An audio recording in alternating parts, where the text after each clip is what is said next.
क्योंकि माँ के आंचल से उचित स्थान, विश्राम और निद्रा के लिए तो हो ही नहीं सकता।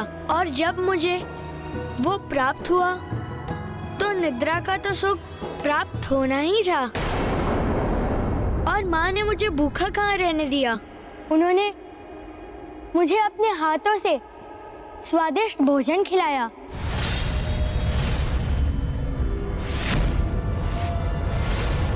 डाकिनी, क्या ये सत्य है? हाँ प्राणेश्वर, मुझे क्षमा कर दीजिए। जब मेरा भूखा पुत्र रात्रि में मेरे समक्ष आया तो अपने हृदय को नियंत्रण में रखने का भला क्या उपाय था। ऐसे में एक माँ अपने पुत्र को भोजन कैसे न कराती। सुबोध काल कोठरी से निकलकर राजभवन आया था। उसे आने किसने दिया?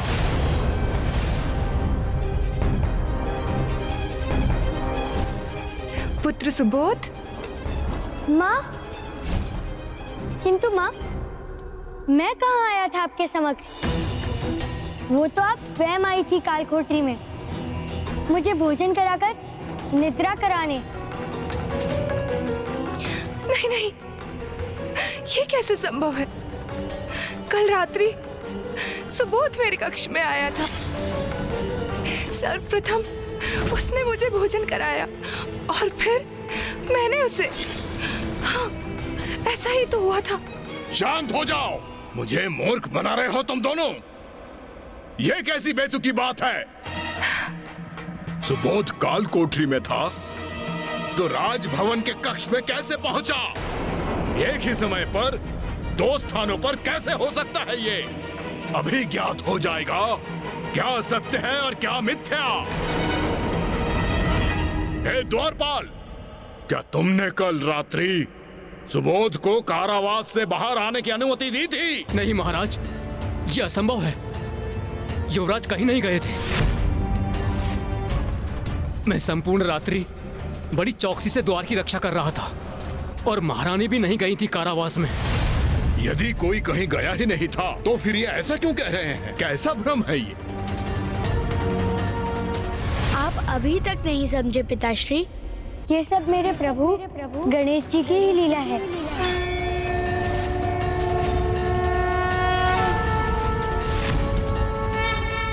आपने देखा माँ, मेरे प्रभु कितने दयालु हैं। उनका हृदय कितना कोमल है।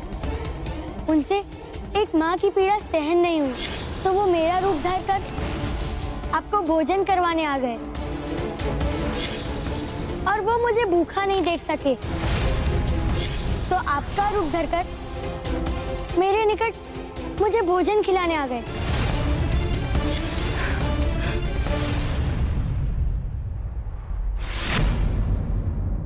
महाराज ये सत्य है। कल संपूर्ण रात्रि युवराज गणेश जी की आकृति बनाकर उनकी पूजा करते रहे। युवराज, मेरे शत्रु उस गणेश की पूजा करते रहे और तुमने उसे होने दिया। द्रोही!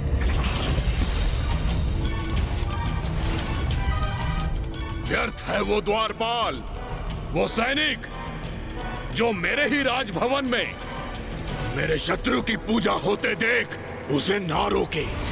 इस अपराध के दंड स्वरूप मैं तुम्हें मृत्यु दंड दूंगा। पिताश्री, इसमें इस द्वारपाल का कोई दोष नहीं। इन्होंने आपके प्रति कोई अपराध नहीं किया। यदि आप मृत्युदंड देना चाहते हैं तो मैं प्रस्तुत हूँ। आप मेरा अंत कर दीजिए। नहीं पुत्र, नहीं।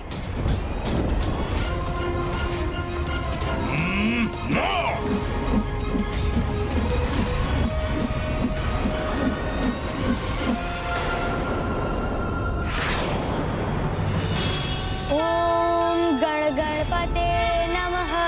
ओम गण गणपते नमः। ओम गण गणपते नमः।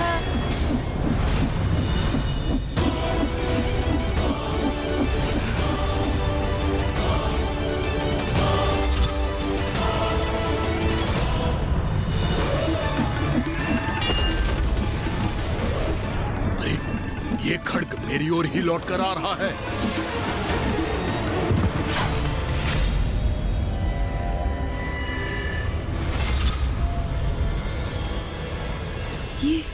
ये कैसी दिव्य अनोखी ऊर्जा का आभास हुआ मुझे मेरे भीतर। ऐसा क्या हुआ था मुझे? मूर्ख स्त्री, अपने पुत्र की रक्षा के लिए तुम अपने पति का वध करने को तैयार हो गई। क्षमा करें प्राणेश्वर, अचानक किसी शक्ति का प्रभाव पड़ा मेरे ऊपर, जैसे तीव्र प्रकाश अचानक मेरे भीतर प्रविष्ट हुआ। मुझे क्षमा करें प्राणेश्वर, मेरा आशय ये नहीं था कि ये अवश्य गणेश जी का चमत्कार था।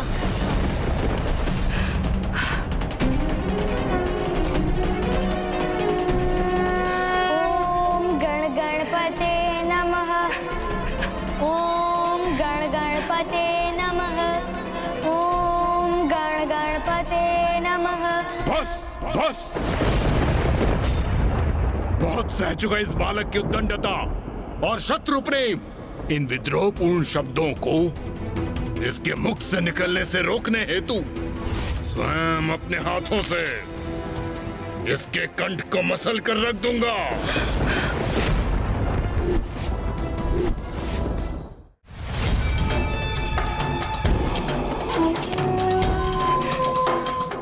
नहीं, प्राणेश्वर क्षमा करें अपने पुत्र को। ये अनर्थ है, पिता अपने पुत्र का वध करेगा, ये सर्वथा अनुचित है। हे स्त्री, हट जा मेरे मार्ग से। प्राणेश्वर, वो मात्र एक बालक है, आपकी पूजा करता है वो। ये पितृद्रोही मेरी नहीं, मेरे परम शत्रु गणेश का पुजारी है। मुझे एक अवसर दीजिए प्राणेश्वर, मैं उसे समझाऊंगी। मैं उसकी माँ हूँ, वो मेरी बात अवश्य मानेगा। क्षमा कर दीजिए, उसे दंड मत दीजिए प्राणेश्वर, मत दीजिए।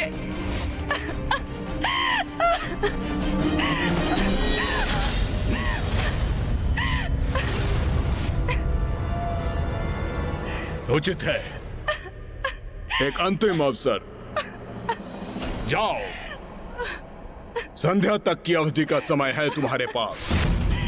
समझाओ इसे, उस गणेश की भक्ति का परित्याग करे वो, अन्यथा अगली बार इस पर प्राणघातक वार करने से कोई नहीं रोक सकेगा मुझे।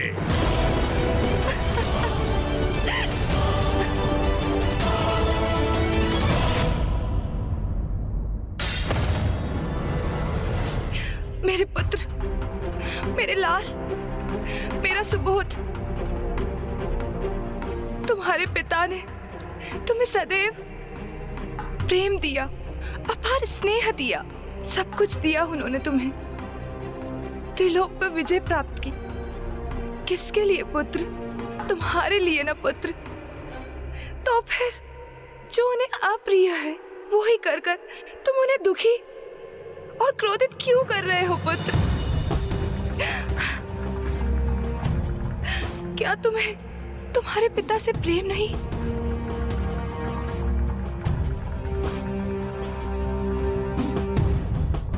माँ, पिताश्री से मुझे अत्यधिक प्रेम है माँ, इसीलिए तो उन्हें गणेश जी के शरण में आने के लिए आग्रह कर रहा हूँ। पुत्र सुबोध, गणेश तुम्हारे पिता के शत्रु हैं। वो तुम्हारे आराध्य कैसे हो सकते हैं? परित्याग कर दो गणेश के नाम का। जिसे इतने सौभाग्य से पाया, उसका परित्याग कैसे कर दूं? आज तक मैं सब कुछ अनुचित करता रहा और आपने मुझे बढ़ावा दिया।